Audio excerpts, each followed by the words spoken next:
right, well, Sierra, a stay-home mom, got fed up when her boyfriend said that she does nothing around the house while he was at work. So to show him that he was wrong, she recorded everything that she actually does during the day and posted it to TikTok. Now, of course, said boyfriend, as you can see, apologized with good reason. So what do we think? So I know, for me, I always say, listen, that stay-at-home mom life is a hard life. It is not the life for me.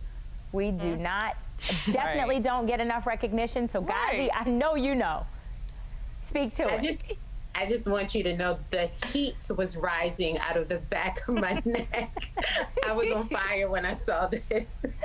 I'm like, seriously, sir? First of all, you're her boyfriend. She can still run. That's number one. Number two is the audacity. Like, this is just, I don't even have the words. For her to take the video, God bless her. She's so sweet. I'll just say that. For sure. All right. So, Gazi's a mom of 3, if you guys did not know. So, listen, go girl. Exactly. A working mom of 3, okay? So trying to manage the kids during the pandemic is an extra hard thing. So Tara, I know you're a pet mom. Even still, that's been hard to manage during the pandemic, right? Do you appreciate what the boyfriend said? 100%. So my friends, I don't have kids myself, like you said, just pets. They're a lot. My friends are having kids. We try and all get together and bless them, because I know the best part about working from home was you put the load of laundry in, you check a few emails, then you put it in the dryer, then you write a few stories, then you start putting the dishes in the dishwasher. So now I get home and now I have all of that other stuff to do. And like you said, don't even have kids. Bless the mamas out there. Lady T, what are you thinking? What? She should have started a tally, started putting a bill together to send to him. How dare he try to say they don't do anything? Stay-at-home moms do so much. I'm surprised he's still even her boyfriend at this point. She should have got rid of him, to be honest. But, you know, they don't get enough credit for what they do. Stay-at-home moms, I tell you, it's a lot on them. So that's right. My hat goes off to you girls. That's right. All right. Well, my husband wants to be a stay-at-home husband, but, you know, we haven't gotten there yet. I'm a trophy wife, so I'm close. I need a few more coins. All right. Trophy wife traded.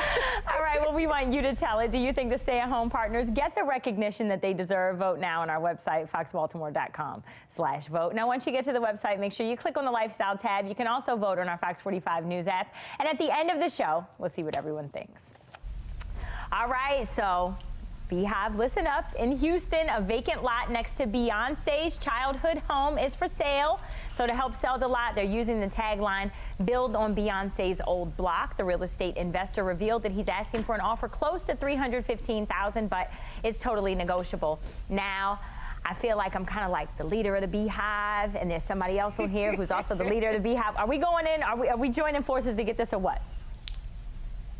Brandi, you got 50, I got 50. We doing this, right? Because we know her essence is in the soil, right? We know her essence is in the soil. Exactly. Right, exactly. And I feel like this is our sister, cousin, girlfriend, best friend, all those things. So, yeah, I mean, listen, they could sell it for $1 million, and I'm signing up. However, I can, like, so we just need a couple more people to go in with us, and we're going to be on Beyonce's block. You're watching Be More Lifestyle. Well, new year, new you. Step into the new year fashionably. Ron Jeffries, a.k.a. the Stylist Guy, is here to help the fellas find their looks for 2022. All right, so Ron, welcome back. I know you know it all. First, what are the colors for the season?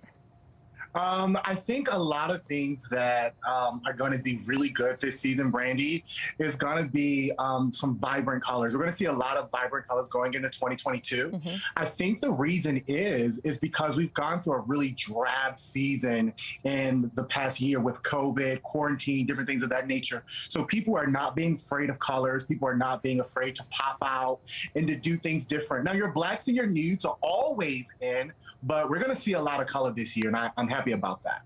I love it. All right, so we can't talk colors and we can't talk fashion and not mention Steve Harvey, right? He like totally took over the fashion world this year. I mean, Brandi, this man has been killing the game. It's almost out of nowhere. You know, when you think of Steve Harvey, you think of him in his 5-piece suits, you know, 10 buttons down the front. But now this man is really have done something transformative.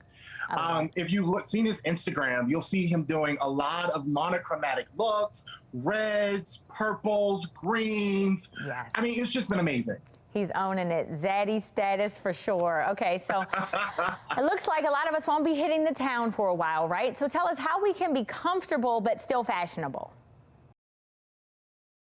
This segment is sponsored by GBMC Healthcare. Well, it seems like everyone is concerned about the Omicron COVID variant, but what does it really mean for us? So here with an update is infection control practitioner at GBMC, Molly Hyde. All right, as always, welcome back to Be More Lifestyle. So talk to us about the difference between Omicron and the Delta variants. Yeah, so both variants have multiple mutations, including in the spike protein, but there are some differences and some things we still don't know about Omicron. So for Delta, we do know that it's much more transmissible than the original strain. We also know that it puts you at a higher risk of getting severely ill than the original strain. For Omicron, we do believe that it is more transmissible than the original strain, but we don't yet know if it's more transmissible than Delta. That is something that is still being worked out right now. In terms of severity, we're not quite sure what the end result will be with severity. There are some initial reports that it is less severe than the original strain, but we don't know that with certainty because it typically takes about 1 to 2 weeks after infection for you to develop a severe illness. And Omicron was only discovered about 2 weeks ago. So it is going to take some time to figure out how severe it actually is. Okay, so do we have a clear picture if Omicron can evade the immune responses, both from the vaccines and then again from previous infection? Yeah, so we don't have a full picture at this point, but we do have some data, a lot of which really has come out in the past 24 hours. So in terms of natural infection, people who were infected with COVID and are not vaccinated have a higher risk of being reinfected with Omicron than with other variants. So that indicates that natural immunity is lowered against Omicron as compared to the other variants. Okay, so in terms of vaccination, the data that we have has come from lab studies that were done on the Pfizer vaccine. And those studies showed that there is, among people who received 2 doses, there is a reduction in the antibody response against Omicron as compared to the original strain. But it's not all bad news because it is expected that that the vaccine will still protect against severe disease associated with Omicron because that part of your immunity is not controlled by antibodies, it's controlled by T cells, and those are largely unaffected by the Omicron mutations. They also have shown that getting a booster actually helps protect against infection with Omicron as well. So it's not all bad news. Okay, so that's good to hear. So what can people do to protect themselves from the new strain? Yeah, so to protect yourself against Omicron, you really want to be doing all the exact same things you were doing to protect yourself against any other variant. So that includes wearing a mask when you're indoors in public, avoiding large indoor gatherings and crowds, washing your hands, and of course, getting vaccinated and getting boosted. All right. Always a pleasure to have you here. Thank you for giving us the update on that information we all certainly need at this time, and information on where people can find you right there on the bottom of our screen. We appreciate you. Thank you. What's up, Baltimore? I'm Brandi Proctor, and this is Be More Lifestyle, live from Studio B at Fox Baltimore. All right, well, our girl Lady T here with us, along with our own Tara Reeves and Dwayne Michael from Everything Legendary. Good morning, everyone. Hey. Let me tell you right now. Hey. All right, so the Ravens heading home after another loss, this time the team losing to the Cincinnati Bengals. Now, huge roster moves, of course, left the Ravens shorthanded. Both Lamar Jackson and backup quarterback Tyler Huntley were out yesterday. So it was up to the third-string quarterback, Josh Johnson, who had actually only been with the team for 11 days. And ultimately, we all saw he was not able to get the win. The Ravens lost 41-21. What a way to put that, Brandi. What? He was not able to get the win for us. Yeah, that was hard. I'm trying to channel little Bruce and Morgan right there. But he definitely, we were definitely banged up. I mean, the Bengals definitely went in on us. I turned off the game when we was 21-7. I was like, let me just go ahead and just get off. Yeah. Yeah, they made Barrows look way too good. Barrows is not that good. They made him look way too good. So the defense got to do a lot better. We got offensive issues right now, but The defense got to do a lot better. He threw for what, 500 some yards? That's just way too much. Come on, Ravens. We from Baltimore. You know what I'm saying? So Baltimore. we founded on defense. You know what I'm saying? Hard work. You know, so that just can't happen again. For sure. Not yesterday. I don't know. I mean, I felt like it was good. And, every week it was like, okay, well, still, we got a chance at the playoffs. We got a chance at the, I don't know. What are we thinking now? I think we got one more chance, right? I mean, we still have a chance at the playoffs. Just got to keep winning. Win out the rest of the season. Or start winning again. Start. This is Be More Lifestyle. Well, it's the most wonderful time of the year. Now, we love seeing Christmas decorations, but some of us struggle on knowing how to make the season bright. So Chris Connor of Stagewell Designs back with us now. All right, so you're totally the expert here, right? So big thing, what's the color this season?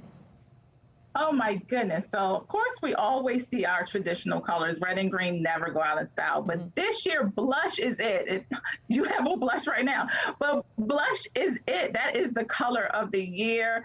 We are getting so many requests for blush decorating. And that seems to be the #1 for this year. I love it. It's funny you say that because you made me a beautiful blush tree, and it's so close to my heart. So, all right, when it comes to actually designing the trees, right? Because I'm doing it with a teenager and a toddler. Help us out. Give us any tips. How do we make sure that our tree looks like yours? So, of course, to design on a budget, because that's the key, right? One of the biggest things is we always have the holes in the middle. Now, I'm big on fluffing. Fluff your trees. Do not just stand your tree up. You definitely want to fluff the tree. But you always tend to have that hole that's right in the middle, and it's like, oh, I have enough. So I always go to mesh ribbon. It's very inexpensive. It comes in every single color. It's a great way to just cut and fill in the inside of the tree. That way the tree looks more full, and you won't be able to see those big holes. Another one, this is so big. Bigger the balls are the way to go, right? The larger ornaments are the best, but they can get very expensive. When we see these wonderful packs in the store and it's like, hey, big ornaments, right? Do not hang them up individually. Okay. We do not want to hang them up individually. So what we can do is get a nice piece of wire. Just regular floral wire is my favorite way to go. And you put several of them on the wire, and look what we have here. A nice big ball you can place right inside the tree. It looks fuller, and it doesn't look like you have these mini bulbs on this big tree. That is a key thing for me. I love it. All right. That is a good tip because that's what I was trying to fill in the hole. And I mean, even the super huge one is still okay. All right. So yes. Any other tips? And I was trying to wrap it with the tinsel. So it's funny you said the ribbon. Do you suggest that? Yes.